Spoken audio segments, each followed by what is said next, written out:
Hello everyone. स्वागत है आप सभी का आपके अपने YouTube channel study with Sonal में। तो कैसे हैं आप लोग? तो आज हम लोग इस टॉपिक पे बात करने वाले हैं जिसके मुझे बहुत सारे दिनों से बहुत सारे लोगों को वेट था और बहुत सारे कमेंट भी आ रहे थे कि आरआरबी पीओ और क्लर्क के नोटिफिकेशन के बारे में बताइए और उसकी पूरी डिटेल स्ट्रेटजी बताइए, पूरे एग्जाम पैटर्न, प्रीलिम्स, मेंस और कैसे कैसे करना चाहिए, कहाँ कहाँ से पढ़ना चाहिए। ठीक है, तो सभी टॉपिक पे मैं बात करने वाला हूँ। आपका एक भी जो आपका डाउट है वो नहीं छूटेगा। इसमें सभी डाउट्स को मैं क्लियर करने वाला हूँ, आपको बताने वाला हूँ कि क्या पढ़ना चाहिए, कैसे पढ़ना चाहिए और कहाँ से पढ़ना चाहिए। सभी बातों को लेकर बात करेंगे। प्रीलिम्स के आपका जो सिलेबस होता है, क्वेश्चन पूछने का तरीका, कितना क्वेश्चन पूछे जाते हैं, कितना टाइमिंग मिलता है, कंपोजिट टाइम होता है, सेक्शन टाइमिंग होता है, हिंदी इंग्लिश सभी को लेकर बात करेंगे, जीए कंप्यूटर सभी की बात करेंगे। ठीक है, तो प्लीज़ वीडियो को लास्ट तक देखिएगा। वीडियो को मैं ज़्यादा लंबा नहीं खींचूंगा, मैं सोचूंगा कि जितनी जल्दी इसको मैं कवर कर पाऊँ सभी बातों को, तो सभी बातों को मैं लेकर करने वाला हूँ। ठीक है, तो प्लीज़ वीडियो को लास्ट तक देखिएगा। ठीक है, उससे पहले मैं बता दूं कि गाइडली आप सब लोग जानते हैं जिनका क्वेश्चन प्रैक्टिस के लिए बंडल पीडीएफ आता है, वहाँ से आप क्वेश्चन प्रैक्टिस कर सकते हैं। तो बहुत सारे लोग परचेस किए हैं, जो लोग परचेस किए हैं वो लोग प्रैक्टिस करिए। जिन लोगों ने परचेस नहीं किया है तो वो अभी बहुत ज़्यादा ऑफ उसमें मिल रहा है, इतना ऑफ अमूमन कभी नहीं मिलता है। तो उसमें आप सोनल 12 कोड यूज़ करिएगा तो आपको उसमें ऑलरेडी 90% है और एक्स्ट्रा 12% का और डिस्काउंट मिल जाएगा। ठीक है, तो आप उसको परचेस कर सकते हैं, लिंक डिस्क्रिप्शन में मैं डाल दे रहा हूँ। सोनल 12 कोड यूज़ कर लीजिएगा तो वहाँ से परचेस करते हैं। ठीक है, चलिए अब स्टार्ट करते हैं हमारी स्ट्रैटेजी के बारे में। तो सबसे पहले इसमें जो एग्ज़ाम होता है प्रीलिम्स, मेंस और इंटरव्यू, पीओ की बात करूँ आरआरबी पीओ की, तो इसमें प्रीलिम्स, मेंस और इंटरव्यू होता है। ठीक है, तो हमारा इसमें बहुत सारे लोग पूछेंगे कि डिस्क्रिप्टिव कहाँ गया भैया। तो इसमें डिस्क्रिप्टिव पेपर नहीं होता, ये सबसे अच्छी बात है हमारे लिए जो हिंदी मीडियम के स्टूडेंट है। जो बहुत सारे लोग ऐसे हैं जो सिर्फ आरआरबी की प्रिपरेशन करते हैं, वो इसलिए करते हैं क्योंकि यहाँ पे इंग्लिश नहीं पूछा जाता है और मेंस में आपके पास ऑप्शन होता है। तो सभी टॉपिक को एक एक करके बात करेंगे। सबसे पहले हम बात कर लेते हैं प्रीलिम्स एग्जामिनेशन की। प्रीलिम्स एग्जामिनेशन में आपके 40 क्वेश्चन होते हैं 40 मार्क्स के, सॉरी 80 क्वेश्चन होते हैं 80 मार्क्स के, जिसमें सिर्फ क्वांट और रीजनिंग होता है। वो क्वांट होता है हमारा 40 क्वेश्चन 40 मार्क्स का और रीजनिंग होता है 40 क्वेश्चन 40 मार्क्स का। मैं आपको बता दूं, ये पीओ क्लर्क दोनों की बात कर रहा हूँ, दोनों का सिलेबस सेम होता है, मतलब दोनों का एग्जाम पैटर्न सेम होता है इसका। ठीक है, तो पीओ क्लर्क दोनों में आरआरबी में रीजनिंग और क्वांट ही पूछे जाते हैं, सिर्फ 40 क्वेश्चन 40 मार्क्स के। टोटल 80 क्वेश्चन होते हैं। इसमें हमें 45 मिनट्स का टाइम मिलता है जो कि कंपोजिट टाइम होता है। इसमें आपको ऐसा नहीं कि सेक्शन बाई टाइम मिला है, 45 मिनट कंपोजिट टाइम होता है।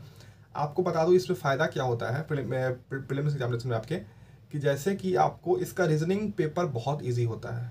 मैंने दिया हुआ है, मुझे पता है, यदि आप अच्छे से प्रैक्टिस कर रहे हो मेंस और प्रीलिम्स लेवल के क्वेश्चन के, तो इसका रीजनिंग का जो सेक्शन होता है बहुत ईजी होता है। 15 से 20 मिनट के अंदर, 20 मिनट मैक्सिमम, 20 मिनट के अंदर आप इसके क्वेश्चन को रीजनिंग के कर सकते हो। बाकी आप 25 मिनट 26 मिनट 27 जो भी आपका बचता है वो आप क्वांट को दे सकते हो या टफ क्वेश्चन को दे सकते हो। दोनों पेपर में से मिला के तो आपको कंपोजिट टाइम मिलता है, आपको जो सेक्शन सॉल्व करना है उसको आप सॉल्व कर सकते हैं। ठीक है, ये इसमें फ़ायदा है आपको प्रीलिम्स में।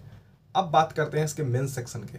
मेंस में इसके जो हमारे टॉपिक होते हैं वो होते हैं रीजनिंग, क्वांट, जीए जनरल अवेयरनेस और हमारा हिंदी या इंग्लिश और एक सेक्शन कंप्यूटर का आता है। ठीक है, अब बात कर लेते हैं कितने कितने मार्क्स का आता है। तो रीजनिंग हमारा होता है 40 क्वेश्चन 50 मार्क्स का, क्वांट भी हमारा होता है 40 क्वेश्चन 50 मार्क्स का, और हमारा जीए होता है 40 क्वेश्चन 40 मार्क्स का, और इंग्लिश या हिंदी इसमें आपका ऑप्शन हो जाता है। ठीक है, ये भी हमारा होता है 40 क्वेश्चन 40 मार्क्स का, और आता है कंप्यूटर 40 क्वेश्चन 20 मार्क्स का। तो यानी कि हमारा क्वांट रीजनिंग 50-50 मार्क्स का, और हमारा जीए और इंग्लिश या हिंदी हो गया 40-40 मार्क्स का, और कंप्यूटर हो गया हमारा 20 मार्क्स का, यानी 200 क्वेश्चन 200 मार्क्स का। इसमें आपको क्या करना है, ऐसा नहीं, अब इसमें भी आपको कंपोजिट टाइम मिलता है। तो इसमें सबसे पहले हमें क्या करना है कि जैसे कि जीए में हमें कम समय लगता है। ठीक है, जीए हमको पता है तो टिक करेंगे, नहीं पता है तो हम नहीं टिक करेंगे। तो उसमें हम क्या कर सकते हैं, जीए के सेक्शन को टाइम बचा के हम क्वांट रीजनिंग में हम दे सकते हैं, इंग्लिश के सेक्शन का टाइम बचा के क्वांट रीजनिंग में दे सकते हैं, कंप्यूटर के सेक्शन का टाइम बचा के क्वांट रीजनिंग में दे सकते हैं। तो इसमें फ़ायदा हमारे लिए ये होता है कि हमें टाइम बचता है। कंपोजिट टाइम होने का फ़ायदा ये होता है कि हमें किसी सेक्शन में कम टाइम लग रहा था, मतलब उस सेक्शन के टाइम को हम इसमें ला सकते हैं। ठीक है, अब बात कर लेते हैं कि इसमें एक ऑप्शन होता है हिंदी या इंग्लिश में। आप चाहो तो इंग्लिश रख सकते हो, चाहो तो हिंदी रख सकते हो। देखो, मैं सजेस्ट करूंगा यदि आप और भी बैंक एग्जाम की तैयारी कर रहे हो साथ साथ में, तो इंग्लिश ही रखो, वो ज़्यादा बेहतर होगा आपके लिए और आपकी प्रिपरेशन के लिए। ठीक है, क्योंकि मैंने इंग्लिश रखा हुआ था, मैं भी हिंदी बैकग्राउंड से था। तो ऐसा होता है कि यदि आप तैयारी और भी बैंक की कर रहे हो तो आप इंग्लिश रख सकते हो। यदि आपकी इंग्लिश वीक है, साफ पूरे ही वीक है, आपने अभी अभी तैयारी शुरू किया है, बहुत सारे लोग मुझे ऐसे मैसेज करते रहते हैं कि मैं सिर्फ आरआरबी की तैयारी कर रहा हूँ पीओ क्लर्क की, क्योंकि मैं हिंदी लेना चाहता हूँ, इंग्लिश मेरा वीक है, मैंने अभी अभी तैयारी शुरू किया। तो यदि कोई ऐसे लोग हैं जिन्होंने अभी अभी तैयारी शुरू किया है और वो हिंदी रखना चाहते हैं, ठीक है, तो वो हिंदी रख सकते हैं। मैं इसमें नहीं कहूँगा कि आप इंग्लिश की ज़बरदस्ती रख लो, नहीं, आपको आपकी हिंदी अच्छी है, एक बार आप इसके प्रीवियस ईयर क्वेश्चन बैंक देख लेना, वेबसाइट पे, किसी भी वेबसाइट पे आपको मिल जाएगी, तो आप वहाँ पे देख सकते हो, या आरआरबी या इसमें टेस्ट जोन के भी आप साइट पे देख सकते हो, आपको प्रीवियस ईयर वहाँ पे मिल जाएगा। और टेस्ट जोन के भी टेस्ट सीट आप परचेस करना चाहते हैं तो सोनल 10 कोड यूज कर लीजिएगा, आपको वहाँ मैक्सिमम डिस्काउंट मिल जाएगा। उसकी भी लिंक मैं डिस्क्रिप्शन में डाल दूंगा, तो वहाँ से भी आप जाके देख सकते हैं, ठीक है। तो आपको मिल जाएंगी क्वेश्चंस, तो आप प्रीवियस ईयर के हिंदी के क्वेश्चन देख लेना कैसे होते हैं, ठीक है, वहाँ से पता लग जाएगा आपको। उसके बाद ही आप हिंदी इंग्लिश चूज़ करना, वो आप मेंस एग्जाम में जाकर चूज़ कर सकते हो, आपको पहले चूज़ करने की जरूरत नहीं है। आपको वहाँ पे जो भी चूज़ करने का मन है इंग्लिश हिंदी, आप मेंस एग्जाम में जाओगे वहाँ पे आप चूज़ कर सकते हो, ठीक है। ये तो बात कर लिए हमने अब एग्ज़ाम के पैटर्न की, कि किस किस क्वेश्चन है, किस किस पार्ट से कितने कितने मतलब मार्क्स के आते हैं और कितना टाइम मिलता है, ठीक है। अब बात करते हैं कि पढ़ना कैसे चाहिए, कितना पढ़ना चाहिए, ठीक है। तो चलिए बात करते हैं उस पर। उससे पहले आप सबको पता है कि इसका जो हमारा एक पेपर है आरआरबी पीओ क्लर्क का, तो उसका एग्जाम शेड्यूल है हमारा अगस्त और सितंबर में, शायद अगस्त में प्रीलिम्स होगा और सितंबर में हमारा मेंस शेड्यूल है। अब उसमें थोड़ा और आई थिंक आईबीपीएस का कैलेंडर में भी आउट ही है, तो वो एग्ज़ाम होना ही है, ठीक है। अब बात कर लेते हैं कि सबसे पहले हमारा सेक्शन प्रीलिम्स के लिए क्वांट रीजनिंग। सबसे पहले आप सभी सब्जेक्ट के बेसिक क्लियर कर लो और नॉर्मली प्रैक्टिस करो। तो वो आप डीआई हो गया, जैसे क्वांट की बात कर लेते हैं, डीआई वगैरह, और अर्थमेटिक के चैप्टर, सिंप्लीफिकेशन, अप्रोक्सीमेशन, ज़्यादा आप टारगेट करो सिंप्लीफिकेशन और अप्रोक्सीमेशन के क्वेश्चन। और इसमें जो होते हैं जो इजी टाइप के होते हैं क्वाड्रेटिक इक्वेशन, उसके क्वेश्चन को फास्ट सॉल्व करने की कोशिश करो ट्रिक से, ठीक है। तो जितने जल्दी आप सॉल्व कर पाओगे उतना फायदेमंद रहेगा आपके लिए, ठीक है। रीजनिंग में वैसे ही पजल को फास्ट सॉल्व करने की कोशिश करो, और जो भी मिसलेनियस टाइप के क्वेश्चन है उसको सॉल्व करिए। तो इसके क्वेश्चंस के लेवल इजी होते हैं, इजी टू बहुत बहुत मॉडरेट जाता है पीओ में, और क्लर्क का तो बहुत ही इजी होता है। 80 में 80 मार्क्स आते हैं सबके, मतलब मैक्सिमम लोगों के 78 77 तो आते ही रहते हैं। तो ये हो गया प्रीलिम्स का। अब बात कर लेते हैं मेंस पे। मेंस के क्वांट की बात करें तो आपको high level DI question solve करने हैं, अर्थमेटिक बेस्ड डीआई सॉल्व करने हैं, कैसलेट टेबल के डीआई सॉल्व करने हैं, ये सब आपको सॉल्व करना है। और अर्थमेटिक के क्वेश्चन सॉल्व करने हैं, जो कि अमूमन बैंक एग्जाम में होता है। बेसिक क्लियर कर लीजिए, मॉक से प्रैक्टिस करिए, गाइड लीजिए, कोई पीडीएफ से प्रैक्टिस करिए, किसी बुक से कर रहे हैं तो बुक से प्रैक्टिस करिए। बुक मैं सजेस्ट करता हूँ एस क्वांट आप कर सकते हो, और जो भी आपके पास बुक है उससे भी कर सकते हो। सर्वेस के वर्मा भी सॉल्व करते हो, बट आरआरबी के लिए वो इंपॉर्टेंट नहीं है, तो उसको मत करो। एस क्वांट सफिशियंट है, तो आप उससे प्रैक्टिस कर सकते हो, ठीक है। अब बात कर लेते हैं हमारा सेक्शन जीए की। तो जीए हमारा सभी पता है कि जिस दिन आपका मेंस होता है उसके 6 मंथ पहले की से वो होता है, पूछते हैं जीए, ठीक है। तो आपको लास्ट 6 मंथ का जीए करना है, जिसमें करंट अफेयर्स का वेटेज उसमें होता है 60 to 70% क्वेश्चन हमारे करंट अफेयर्स से ही उठते हैं, ठीक है।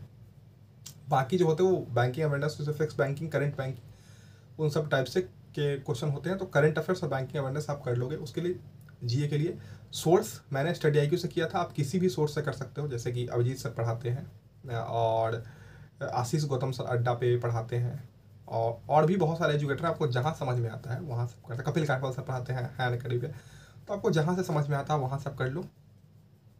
बट जीए को आप इग्नोर नहीं कर सकते हो, डेली करिए। अभी से ही मैं कहूँगा कि आप रेगुलर करने लगिए करंट अफेयर्स और बैंकिंग अवेयरनेस, वो काफ़ी सही होगा आपके एग्जाम में। जीए ही आपका मार्क्स अच्छा करेगा, ठीक है।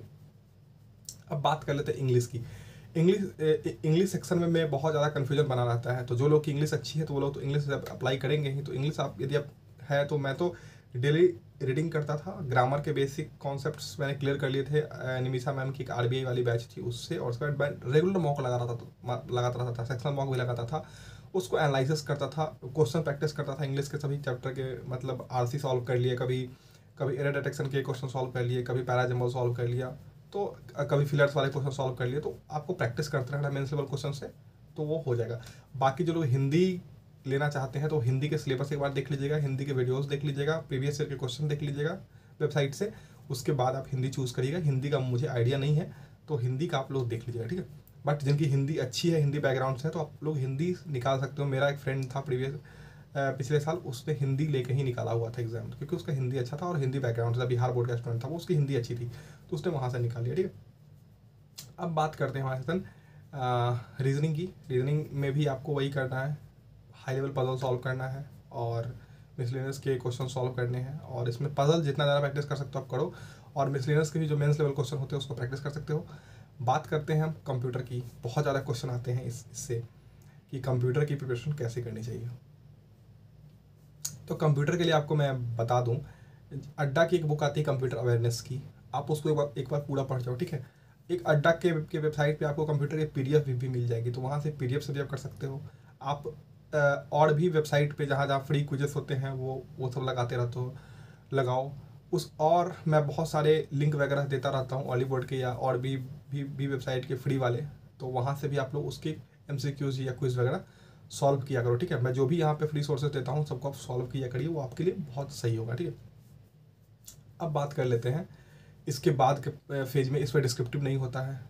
तो मेंस के बाद आपका सीधा जो होगा मेंस का मार्क्स, प्री आपने क्वालिफाई कर लिया, उसके बाद मेंस का मार्क्स, और उसके बाद हमारा इंटरव्यू होता है। तो इंटरव्यू बहुत मतलब ईजी होता है। बहुत सारे लोग पूछते हैं कि इंटरव्यू इंग्लिश में होता है। नहीं, यदि आप हिंदी वाले स्टेट से भरते हैं तो आपकी इंटरव्यू हिंदी में ही होती है। जिस स्टेट से आप भरते हो उस स्टेट की लैंग्वेज में आपको एग्ज़ाम देना पड़ता है। LPT वहाँ का जो होता है, मतलब जो वहाँ का लोकल लैंग्वेज होता है उसी में आपका इंटरव्यू होता है।